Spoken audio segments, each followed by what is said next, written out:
ating kulay, hugis at katayuan sa buhay. Lahat tayo ay may karapatan na umibig.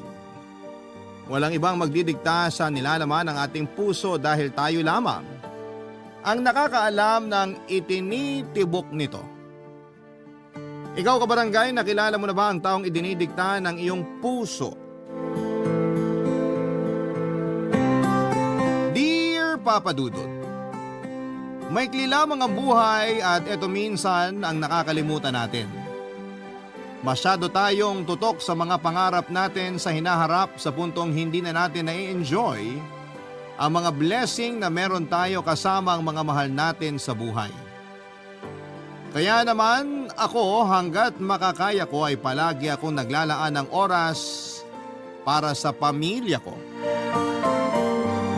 Papadudot ako nga pala si Reman, 45 years old mula sa Caloocan at nakapangasawa ng isang napakagandang African-American na dalaga, si Zuri.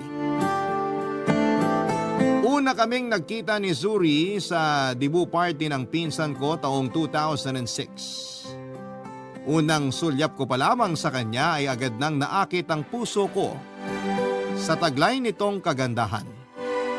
Nakakabighani kasi ang mga ngiti nito habang sumasabay ang kanyang katawan sa mga saliw ng tugtugin ng gabing yon. Matangkad siya, ang kulay ng balat nito na mayahalin tulad ko sa kulay ng barakong kape, ang pinaka nangibabaw sa lahat. Buong gabi ay wala akong ibang ginawa kundi ang magnakaw ng tingin sa direksyon niya kasama ang mga kaibigan nito. Si Zuri ay bisita ng panganay na kapatid ng debutante. Maliban sa kanya ay may dalawa pa siyang kasamang foreigner. Dahil likas na sa akin ang makisalamuha sa mga tao, ay hindi ko na napigilan ang ipakilala ko ang sarili ko sa kanilang grupo. 27 years old lamang noon si Zuri nung una ko siyang nakilala.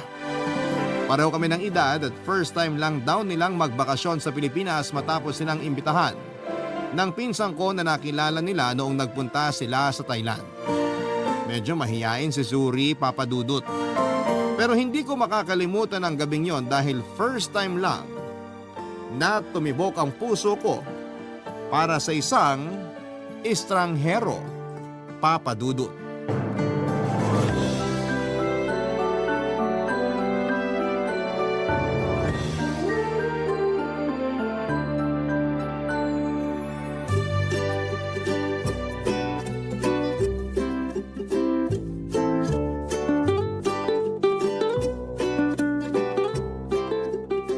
Eric, halika na.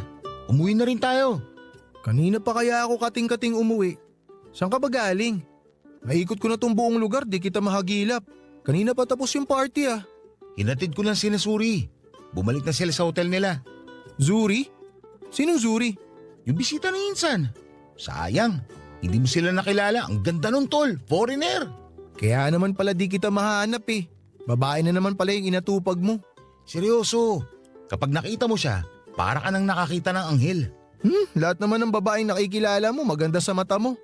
Parang wala ka ng standards eh. Lahat na lang maganda para sa'yo. Hindi, iba tong si Suri. Sobrang ganda niya tol. Ngayon lang ako humanga sa isang black beauty. Parang na-inlove na nga kagad ako eh. Black Beauty? Teka, ito bang bisita ni Insa na sinasabi mo? Yan yung mga foreigner? Oo nga. Kasasabi ko lang na foreigner eh. Hindi ka ba nakikinig? Yung Black American. Siya yung Zuri na sinasabi ko. Ah, nakita ko na sila nung nakaraan. Pinakilala sila sa akin ni Insan. Nung bagong dating lang sila dito. Talaga?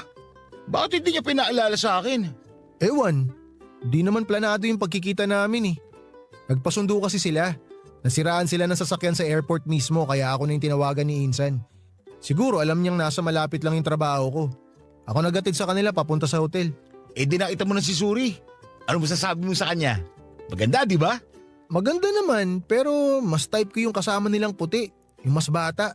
Mas malapit sa edad ko eh. Basta sa akin, kay Suri ako. Sa kanya unang tumibok tong puso ko. Nasa kanya nga lang atensyon ko buong gabi. Ang OA nung unang tumibok ang puso ah. Totoo nga. Daig ko pang nagayumay. Kulang na lang dukutin ko tong puso ko para ibigay mismo sa kanya eh. Parang timang to. Oo na, gusto mo na siya, gets ko na. Nagiging OA ka na masyado eh. Baka mamaya niyan, ma-turn off sa'yo yung tao. Ganun pala talaga yung tinatawag na love at first sight, no? Nung magkasama kami kanina, lumilipad na kagad yung utak ko sa future naming dalawa eh. Ang tanong, single ba siya? Oo, single daw siya. Walang asawa, walang boyfriend, walang nanliligaw, walang sabit. O anong plano mo niyan? Babakuran mo na. Di ko nga alam eh. Nakalimutan ko nga kunin yung Facebook account niya. Minessage ko na si Insan pero hindi pa siya nagre-reply. Busy na siguro sila ngayon. Hanapin mo na lang. Oo nga, ganun na lang. Nga pala, nabanggit din sa akin ni Insan na nagsusulat yung mga yun ng kung ano sa internet.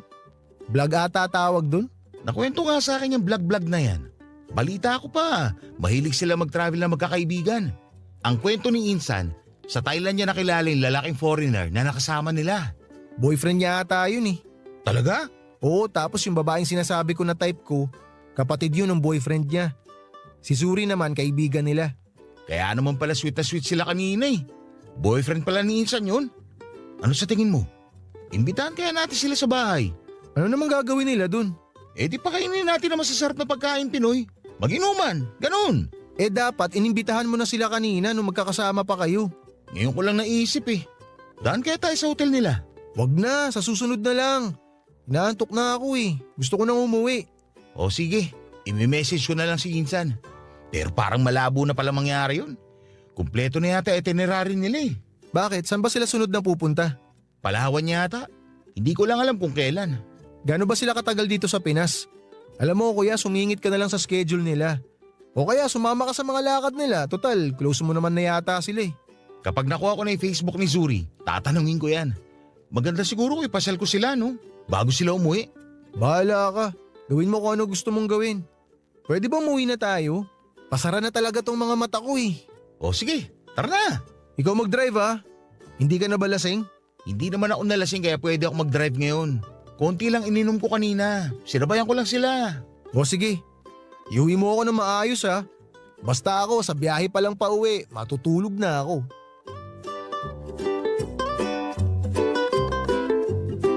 Pagkatapos ng debut party ng pinsan ko ay agad na lumipad papunta ng Coron, Palawan ng grupo nila Zuri. 3 araw sila nagstay doon bago nila naisipang bumalik sa Maynila. Noong time na yon ay kinukulit ko na ang pinsan ko para malaman ang Facebook account ni Zuri. Hindi ko alam kung bakit pero sobrang attracted talaga ako sa kanya, Papa Dudut. Kinontak ko si Zuri sa Facebook matapos kong makuha ito sa pinsan ko. Saka ako nag-offer na ipasyal sila sa Maynila bago sila bumalik ng US at pumayag naman sila. Nagpunta kami sa Intramuros Rizal Park National Museum at kung saan-saan pa, Papa Dudut. Sa maikling panahon ay mabilis kaming nakabuo ni Zuri ng pagkakaibigan. Pagka-uwi ni Zuri sa sarili niyang bansa ay nagpatuloy ang komunikasyon naming dalawa. Mula sa pagiging mahiyain noong una ay unti-unti kong nakuha ang loob nito hanggang sa nakapag-open na siya sa akin tungkol sa kanyang buhay. Immigrant sa mga magulang ni Zuri, 2 years old pa lamang siya noong lumipat sila sa Amerika para doon na permanenteng manirahan. May 2 siyang kapatid at dati siyang preschool teacher bago niya naisipang iwan ang propesyon na yon para maging full-time travel blogger. Matapos ang 5 buwan na komunikasyon namin, ay sinubukan kong ligawan si Zuri. Hindi ko inaasahan na sasagutin niya ako, Papa Dudut. Nagkaroon kami ng long-distance relationship at matapos ang 1 taon, simula noong una kaming magkita ay muling bumalik sa Pilipinas si Zuri para bisitahin ako, Papa Dudut.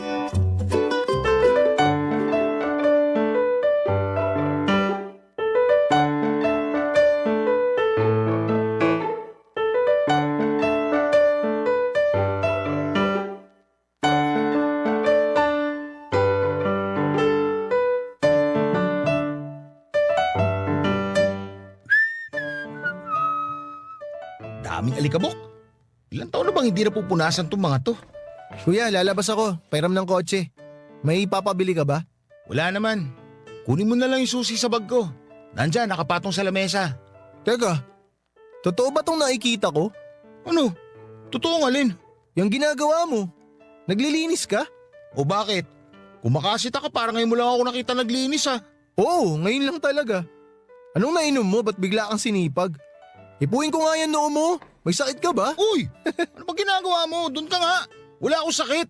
Eh bakit ka naglilinis? Ano, kabilugan ba ng buwan mamayang gabi? Nagkaroon ka na ba ng spiritual intervention kaya masipag ka na ngayon? Darating na sa linggo si Suri. Nakakaya kung madatatnan niya itong bahay na madumi. Kaya nagje-general cleaning ako ngayon. Magbabakasyon ulit si Zuri? Oo, namiss siya daw ako eh. Naks! Sabihin mo magdala siya ng pasalubong ha. Kahit chocolate lang, masaya na ako. Si Raulo, maya ka naman. Alam na ba nila mama at papa? Hindi pa. Gusto ko silang isurprise. Mabuti naman na isipan mo siyang ipakilala. Tagal mo ring tinago yung relasyon niyo eh. Hindi ko naman tinago. Hindi lang ako nagkukwento. Saka, hindi rin naman nagtatanong sila mama at papa. Kaya hindi ko na rin sinabi. Pagdating ni Suri, magugulat na lang sila. Ayos! Kasama niya ba yung mga kaibigan niya? Sabihin mo sa kanya, magdala siya ng kaibigang single tapos pakilala niya sa akin. Wala siyang kasama. Solo lang siya ngayon. Ako lang naman yung dadayuhin nun eh. Sayang naman. Eh, magtatagal ba siya rito? Mga 2-3 linggo siguro. Depende. Saan siya tutuloy? Dito sa atin? Oo. Inoffer ko na tong bahay since mag-isa lang naman siya. Masyadong magastos kapag nag-check-in pa siya sa hotel. May extra naman tayong kwarto rito eh. Saka maganda rin yung para makabanding niya sila mama. Talagang seryoso ka na dyan sa Zuri na yan ha? Ito na talaga yung tol. Siya na talaga. Sandali lang. Kaya ba siya uuwi? Kasi magpapakasal na kayo? Si Raulo hindi pa. Mag-iisang taon pa lang kami. Kasal na kagad. Gusto lang talaga niya ako makita kasi syempre, nung last nakita namin, hindi pa kami. Gusto niya siguro makatikim ng ano mo. Ano? Ng pagmamahal mo. Alam mo na yun. Loko-loko ko talaga. Isi-celebrate lang namin yung anniversary namin bilang magkarelasyon. Sus, kunwari ka pa. Basta, ipakita mo sa kanya ang galing ng mga lalaking Pilipino ha. Yung tipong di na siya babalik sa bansa nila pagkatapos. Kung ano-ano pa pinagsasabi mo dyan. Umalis ka na nga. Ginugulo mo lang ako eh. Marami pa akong lilinisin dito.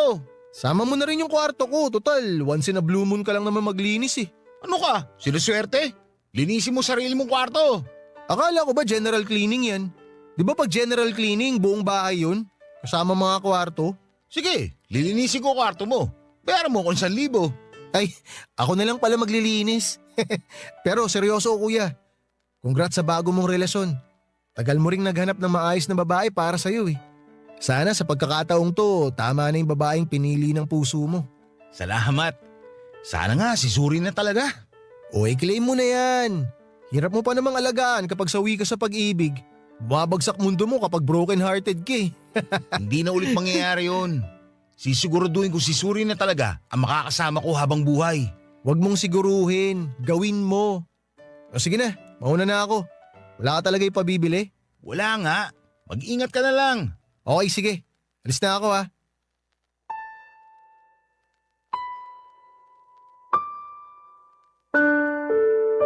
Papadudod, sobrang excited ko noon sa pagdating ni Zuri. Pinagandaan ko yon ng mahabang panahon dahil ipinangako ko sa kanya na pagbalik niya ng Pilipinas ay formal ko na siyang ipapakilala sa mga magulang ko bilang girlfriend. Pero ang sana'y masayang pagpapakilala na inaasahan ko ay nauwi sa isang malaking disappointment. Hindi nagustuhan ng mga magulang ko si Suri bilang girlfriend ko. Ang dahilan nila kung bakit ayaw nila sa nobya ko ay ang kulay ng balat nito. Hindi daw ako bagay sa kanya. Nagulat ako dahil hindi ko inaasahan ang pagiging racist ng mga magulang ko, Papa Dudut. Sobrang nadismaya ako noong nalaman kong kulay ng balat ni Suri lang ang dahilan kung bakit sila tutol sa relasyon namin. Nirason pa nila na gusto nila ng Pinoy na manugang kahit na ang totoo ay sobrang saya pa nila noong minsang nagkaroon ako ng girlfriend na Koreana. Hiyang-hiya ako noon sa inasal nila sa harap ni Zuri, Papa Dudut. Sa halip na mainit na pagtanggap ang ipakita nila dahil sa wakas ay nagkaroon na ulit ako ng bagong karelasyon. Matapos ang mahabang panahon ay mas malamig pa sa yelo ang naging turing nila kay Zuri. Papa Dudut, doon na po nagsimulang magkaroon ng lamat ang relasyon ko sa mga magulang ko. Kahit na ayaw nila kay Zuri ay pinaglaban ko ang pagmamahal ko para sa kanya. Barangay Love Stories. Barangay Love Stories. Papa Dudut, celebration noon ni Ayesha para sa kanyang 8th birthday bilang isang pamilya na kami na mahilig mag-travel ay sa Batanes po kami nagpunta. Matagal na yun sa bucket list ni Zuri na travel destination na gusto niyang puntahan. Ilang buwan naming pinag-ipunan ng bakasyon na yon pero hindi ko inaasahan na ang bakasyon na yon pala ang sisira sa masaya naming pamilya. Papa Dudut, nalunod si Zuri sa huling araw namin sa Batanes. Naiwan kami noon ni Ayesha sa hotel para mag-ayos ng gamit samantalang nagpaalam naman ang asawa ko na maliligo lamang sa dagat saglit bago kami tuluyang umalis. Nung napansin kong ilang oras na ang lumipas, Papa Dudut, ay nagulat ako sa mga kaganapang yon.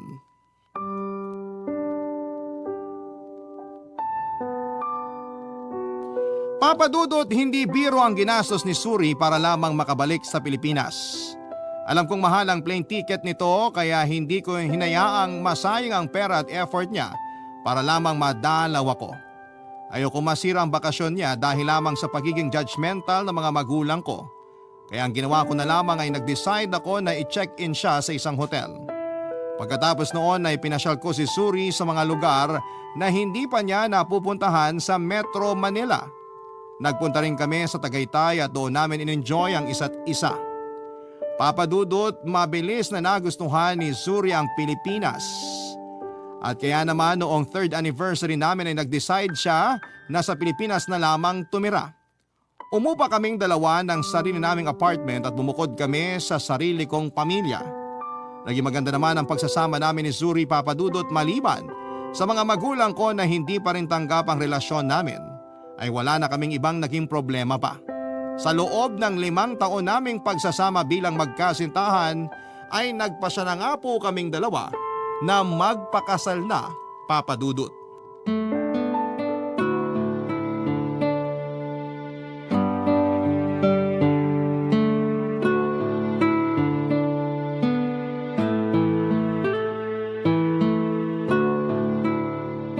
Kuya, nandito na ako. Ang tagal mo. Kanina pa ako nag-aantay dito. Anong balita kay Zuri? On the way na raw sila. Sigurado ka ba? Oo, nakausap ko siya sa phone kani-kanina lang. Kung bakit kasi ayaw pang sumabay sa akin kanina eh. Civil wedding lang naman itong mangyayari. Pagbigyan mo na yung bride mo. Pinaghandaan daw niya yung araw na to. Kasi gusto ka raw niya ma-surprise sa magiging itsura niya ngayon. Talaga ba? Oo. Siyempre, kahit na hindi to tradisyonal na kasal, kahit na civil wedding lang kayo, importante pa rin tong araw na to para sa inyong dalawa. Kaya huwag ka masyadong nagpapanik dyan. Masisira lang mood mo lalo. Baka kasi hindi sila makabol sa schedule. Hindi lang kami ang ikakasal ngayong araw. Kuya, ano ka ba? Araw mo to. Huwag mo sirain dahil lang sa pagiging aburido mo. Kasado na lahat. Huwag ka naman problema.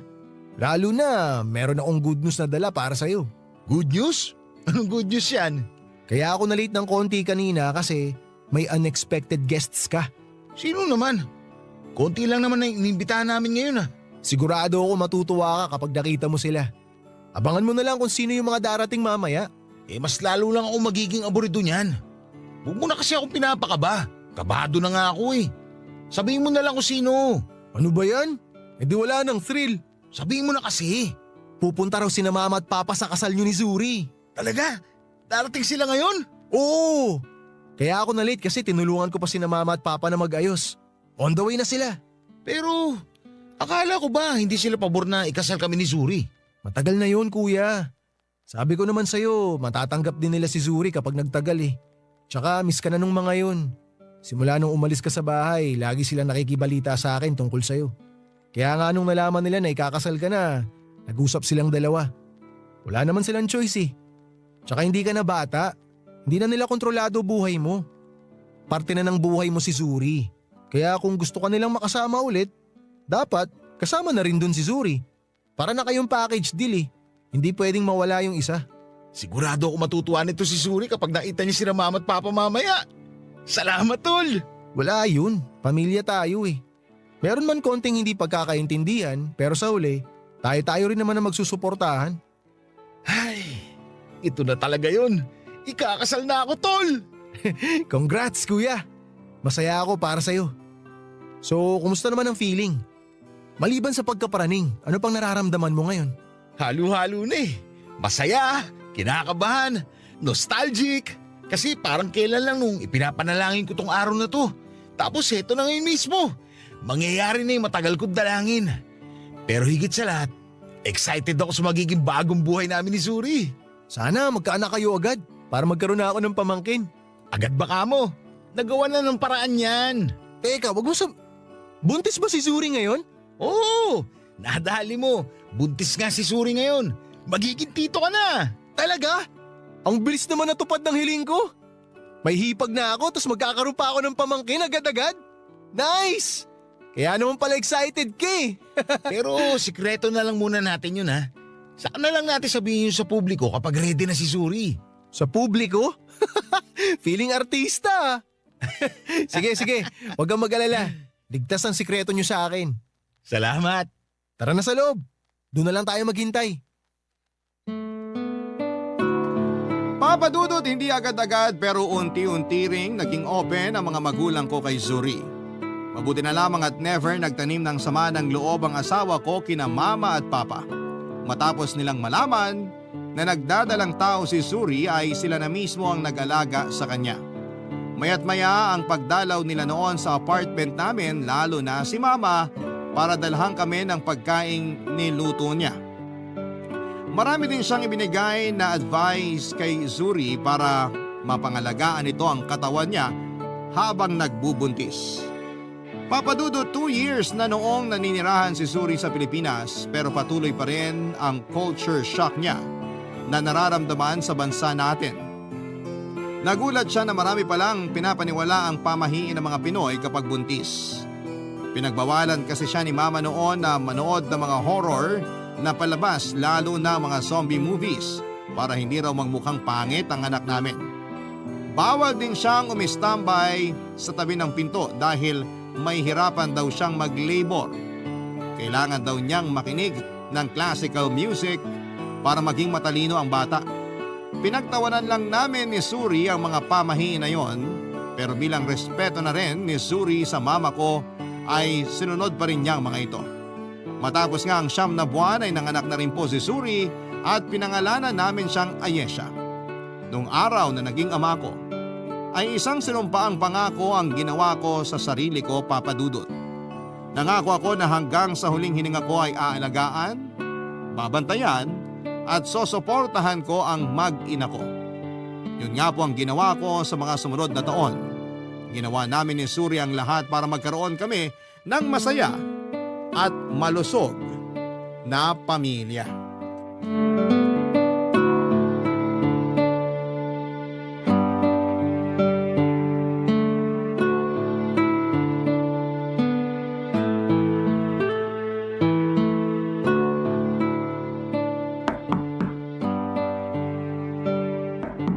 Saglit lang, nandyan na!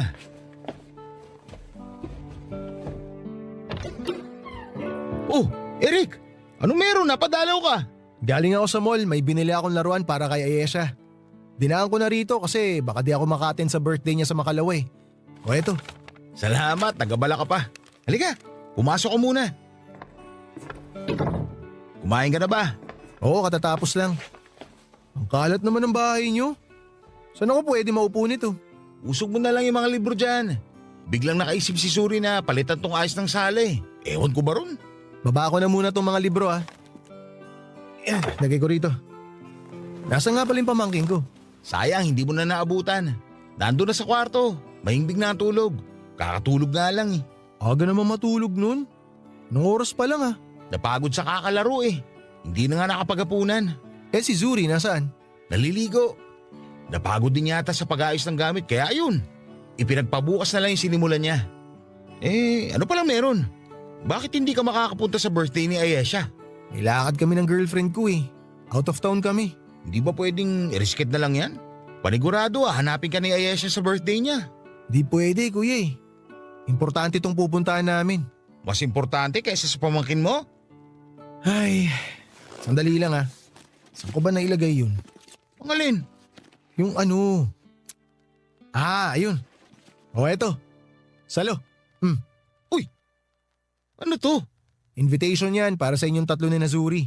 Invitation para saan? Basahin mo kasi. Hawak-hawak mo na nga eh.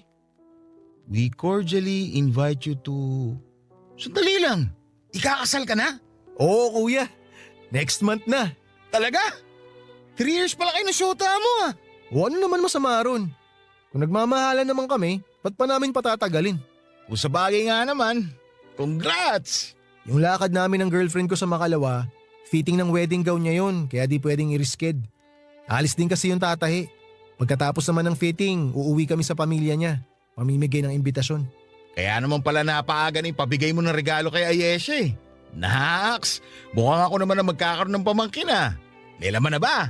Wala pa, matagal pa yan. Huwag ka masyadong atat. Ikaw dapat tinatanong ko niyan eh. Kailan ba masusundan si Ayesha? Mukhang malabo na mangyari yan. Ha? Bakit naman? Isa lang ata ang plano ni Zuri na anak eh. Ayaw niya daw ng marami kasi mahirap daw buhayin. Sa bagay, mas madaling mag-alaga ng isang bata lang. Parang ganun din yata yung girlfriend ko eh.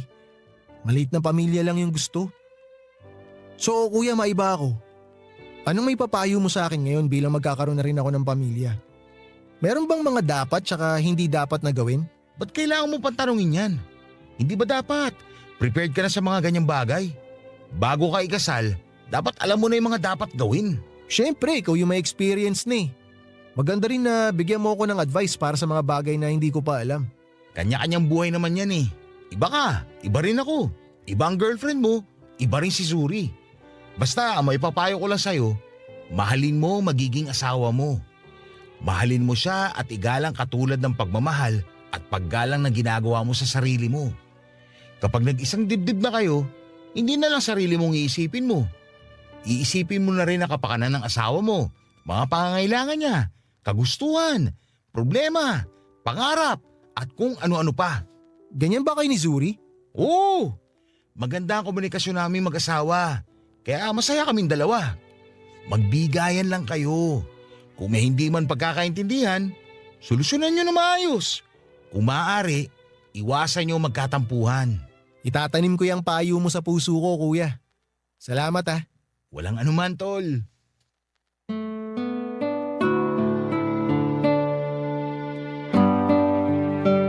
Papadudod, hindi na nga po nasundan pa si Ayesha. Ayon kay Zuri ay kontento na siyang magkaroon ng isang anak. Ayaw daw kasi niyang magkaroon ng maraming anak dahil karaniwang yon ang nagiging sanhi ng paghihirap ng mga tao. Sa mga bansang napuntahan niya ay lagi siyang nakakakita ng mga batang walang maayos na buhay. Walang magulang, walang bahay na masisilungan. Ayaw na raw niyang makadagdag sa overpopulation na pinagdadaanan ng mundo. Agree din naman ako sa kagustuhan ni Zuri, Papadudut. Mas maaalagaan niya, Papadudut, at mabibigyan nito ng magandang buhay ang magiging anak namin dahil makakapag-focus kami. Mabilis nga po na dumaan ang 3 pang taon.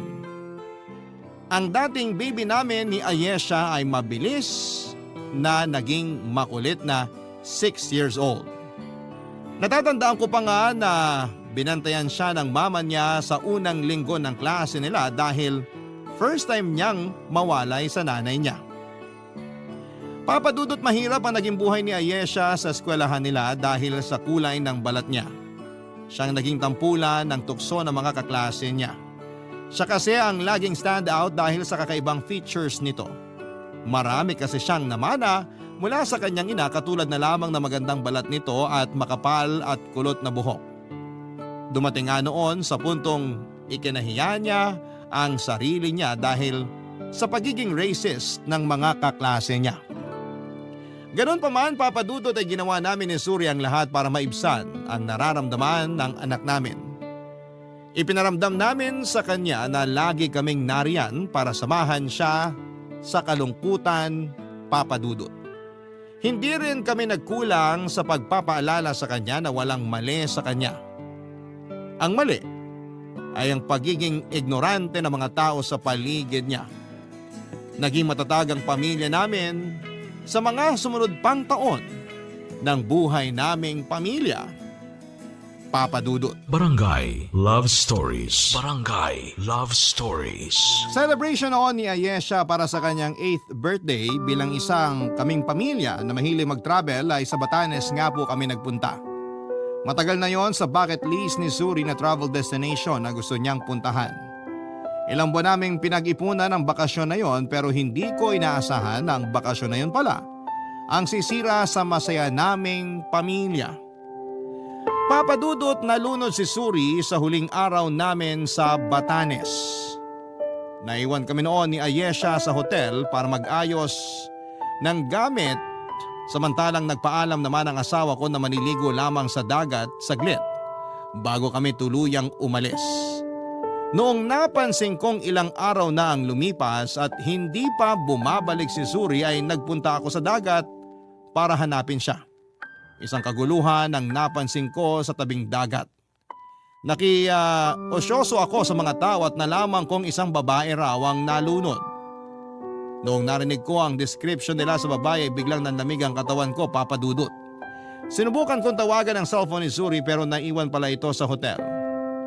Kabado ay pinuntahan ko ang ospital kung saan ay tinakbo ang babaeng nalunod at doon ko nga po nakumpirma na si Suri ang babaeng tinutukoy nila.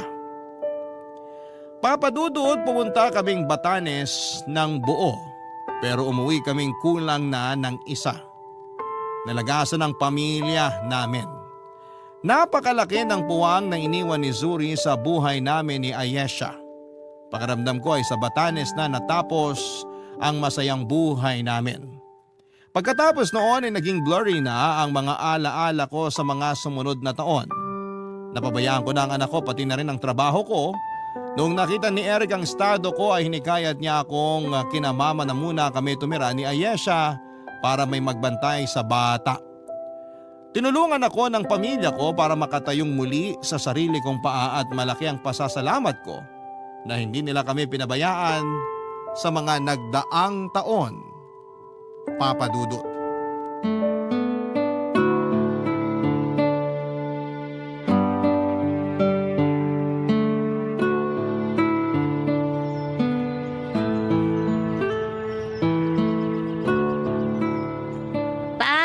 Pwede pong ako na lang ang mag-light ng candle ni Mama? O sige, mag-ingat ka sa apoy ha, para hindi ka mapaso. Opo.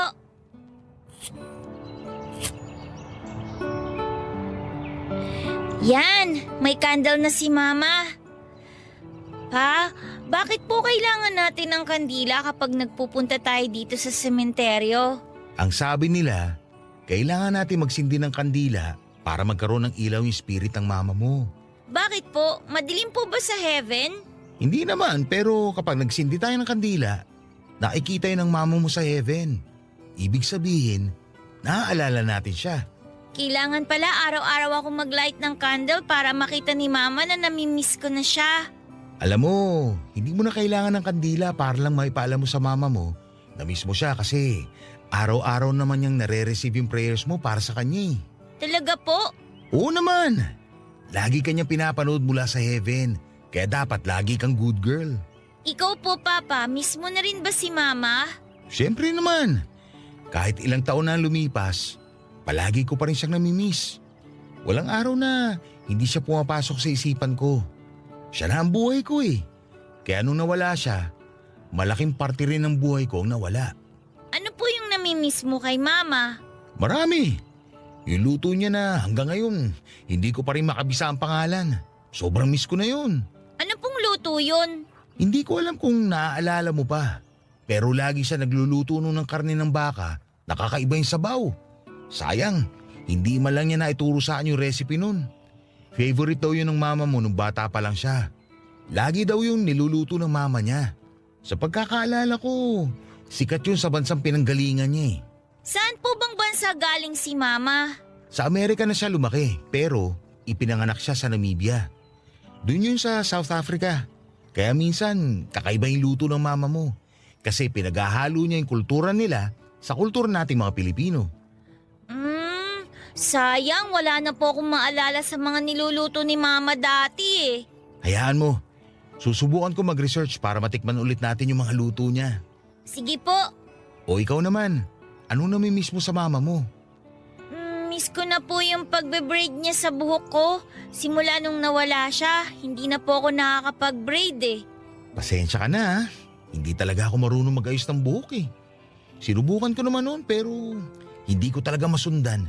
Oo nga po, nung binraid niyo ako, ang sakit po sa buhok.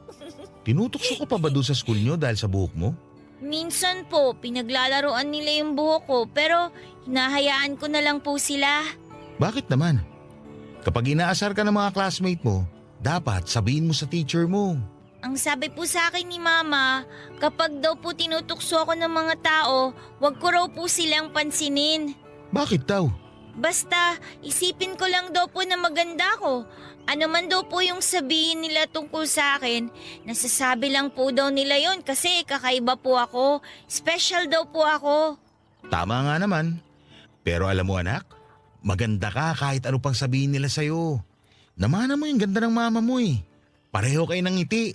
Yan din po ang sabi sa akin ni Tito Eric. O sige na, mag-pray na tayo para kay mama mo para makauwi na tayo. Sige po. Ang sabi nila ay may 5 stages daw, Papa Dudut, ang pagdadaanan ng isang taong nawalan. Sa 5 yon, ang ika-4 na stage ang pinakamahirap, ang tinatawag nilang depresyon. Noong mga panahon na yon ay gusto ko na lamang matulog buong araw. Doon lang kasi nawawala ang sakit na nararamdaman ko. Tuwing natutulog ako ay saglit akong nakakalimot. Para kong zombie noon na paikot-ikot lang at tila wala nang patutunguhan. Pero kalaunan ay napagtanto ko na buhay pa ako at buhay pa ang anak ko. May trabaho pa akong kailangang gampanan at yon ay ang maging magulang sa anak namin ni Zuri. Kailangan ako ng anak ko. At yun na nga ang ginawa ko. Pinilit kong bumangon para kay Ayesha. Upang mapaghilom ang sugat na dulot ng pagkawala ni Zuri ay sinubukan namin ni Ayesha na gawin ang mga bagay na dati na namin ginagawa kasama ang mama niya katulad na lamang ng pagta-travel. Hindi man katulad ng dati ang sayang nararamdaman namin dahil kulang na kami ay nagtulungan kami ng anak ko na makabangon. Papadudot ginawa ko ang laging ginagawa ni Zuri kay Ayesha noon katulad na lamang ng pagluluto ng paborito nitong breakfast. Pati na rin ang pagsama sa panonood ng animated movies na siyang bonding nilang mag-ina. Pero sa lahat ng ginagawa ni Zuri para kay Ayesha dati, isang bagay ang hirap akong gawin at yon ay ang pag-aayos ng buhok nito para gawing braid. Kaya naman naking gulat ko papadudot. Noong isang araw ay bigla na lamang umuwi si Ayesha mula sa school nila na naka-braids na siya.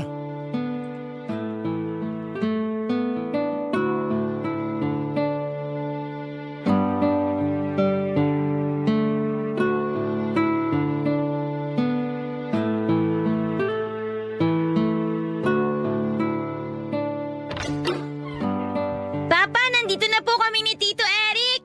Oh, ang aga niyo namang umuwi. Akala ko ba doon ka kina lola mo matutulog kasi Sabado bukas? Umuwi na po kami kasi may sakit po si Lola. May sakit? Eric, ano nangyari kay mama? May sipon. Pinauwi na lang siya kasi baka raw mahawa siya. Sakto, exams nila next week, di ba? Para daw di maabala. Akala ko naman kung ano na. Dun po muna ako sa kwarto ha. Kukunin ko lang po yung pencil ko kasi may sketchpad na binili para sa akin si Lola. O sige, Bye, Tito Eric! Bye-bye! sandali. Parang may kakaiba ngayon sa anak ko ah. Ano naman yun? Tama ba yung nakita ko? Naka-braid yung buhok ni Ayesha? Oo nga no. Ngayon ko lang din napansin. Sino nag-braid sa kanya? Ikaw? Hindi ako. Malay ko ba sa pagbe-braid?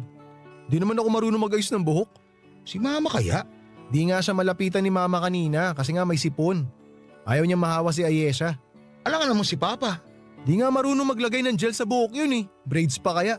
Hindi naman siya nakabraid kaninang umaga. Nung sinundo ko siya kanina galing sa school nila, parang nakabraid na yata yung buhok niya eh. Di ko lang sigurado. Di ko na maalala eh. Sino nag-ayos ng buhok niya? Aba malay ko. Itanong mo kaya sa kanya. Sandali, tawagin ko nga rito. Ayesha! Ayesha! Po? Halika muna dito saglit anak. May tatanong lang si Papa. Wait lang po! Nandyan na po! Bakit po, Papa? Ano po yung tatanong nyo? Sinong nag-ayos ng buhok mo?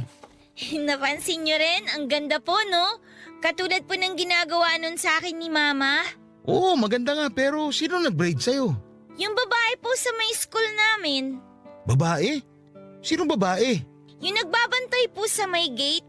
Yung guard? Babae ba yung guard nila doon? Hindi. Lalaki yung gwardiya doon kanina eh. Marami po kaming guard sa school. Yung guard po na nag-ayos sa buhok ko, siya po yung umiikot sa school namin. Babae o lalaki? Babae po siya. Nagpa-braid ka sa kanya? Hindi po. Siya po mismo nagsabi kung pwede raw po niyang i-braid tong buhok ko. Talaga? Ang bait naman niya. Opo, nag-promise din po siya sa akin na kapag kailangan ko pong magpaayos ng buhok, sabihin ko lang daw po sa kanya. Ang galing naman. Mabuti pa yun, marunong mag-braid ng buhok. Pa, balik na po ako sa kwarto ko ha. Magdodrawing pa po ako eh. Oh, sige. Mukhang nakahanap ka na sa wakas ng taga-braid ng buhok ng anak mo ah. Curious ako kung paano niya nagawa yun. Mahirap ayusin yung buhok ni Ayesha eh. Kasi pareha sila ng mama niya na afro yung buhok. Makapal yun saka mahirap suklayin.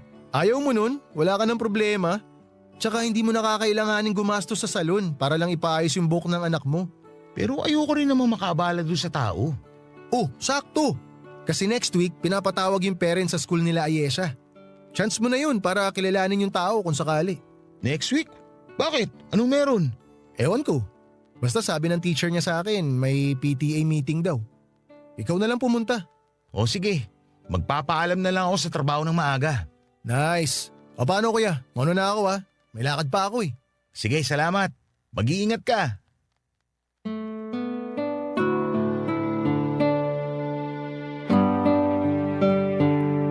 Papadudot nung nagkaroon ng parent-teacher meeting sa school nila Ayesha ay nabigyan ako ng chance na makilala ko ang tinutukoy ng anak ko na babaeng nag-braid ng kanyang buhok.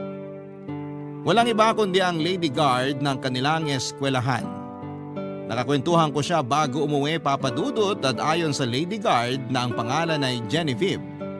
Nakita raw niyang pinaglalaroan ng mga kaklase ni Ayesha ang buhok nito. Sinaway niya ang mga bata at sinamahan niya ang anak ko habang naghihintay ng kanyang sundo. Doon ay naibahagi ni Ayesha na dati nakabraid ang mga buhok niya pero simula noong namatay ang mama niya ay napabayaan na ang buhok nito. Nag-offer si Genevieve papadudot na i-braid ang buhok ni Ayesha. Bago raw naging lady guard si Genevieve ay nagkaroon siya ng 1 taon na experience sa isang beauty salon. Kaya naman madali lang niyang naayos ang buhok ng anak ko nang walang kahirap-hirap. Pinasalamatan ko si Genevieve sa kabutihang ginawa niya. Nag-offer din siya na turuan ako kung papaano ayusin ang buhok ni Ayesha at dahil matagal ko nang gustong matutunan yon ay nagpaturo ako kay Genevieve. Doon na po nagsimula ang koneksyon namin ni Genevieve papadudot. Naging friends kami sa social media at di naglaon ay naging close kaming dalawa. Taon na nga ang lumipas bago ako nakaramdam ng pagtingin sa kanya hanggang sa pinagbigyan ko ulit ang puso kong magmahal. Pumasok kami sa isang relasyon at di nagtagal ay si Genevieve na ang tumayong pangalawang ina ni Ayesha. Isang bagong pamilya ang binuo ko. Dala mga ala-ala at aral na natutunan ko sa pamamagitan ng dati kong asawa na si Zuri. Ngayon ay nananatiling matatag ang pamilya namin. Sa katunayan ay may kapatid na po si Ayesha ngayon at magdadalawang taon gulang na po siya. Papadudot, hanggang dito na lamang po ang sulat ko sa inyo. Maraming salamat po sa pagkakataong ibinigay ng Barangay LS 97.1 sa akin paribahagi ang kwento ng aking buhay, pag-ibig at pag-asa. Dito po sa Barangay Love Stories.